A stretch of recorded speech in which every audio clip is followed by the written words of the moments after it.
Okay, World War II is over and Europe is kind of a mess. The United States is now a global superpower, and Europeans are starting to freak out a little bit because their empires are on what they used to be and they are not quite sure how to handle this new world order.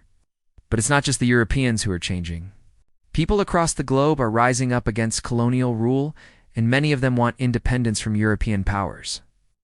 And so in this video, we're going to look at how after World War II, people around the world began to demand self-rule and independence from colonial powers.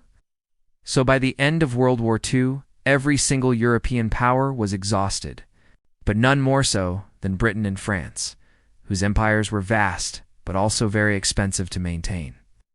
But at the same time, the idea of empire was increasingly seen as outdated, and the desire for independence movements were growing in places like India, Indonesia, Algeria, Ghana, and many other places in Africa and the Caribbean.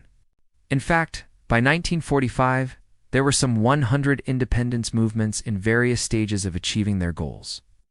And then there's this new international organization called the United Nations, whose stated goal was to, quote, save succeeding generations from the scourge of war, and also to, quote, promote social progress and better standards of life and larger freedom.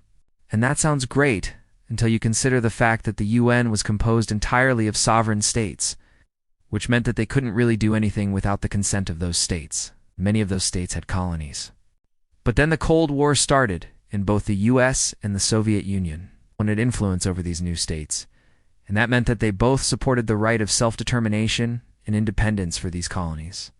So that's pretty much it, except for all the violence and the millions dead. Oh, and the fact that most of these new states were still poor, and many of them were ruled by dictators.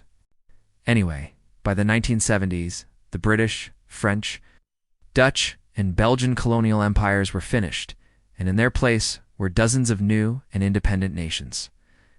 And while decolonization isn't over yet, we'll talk about that later. Its effects are already being felt around the world.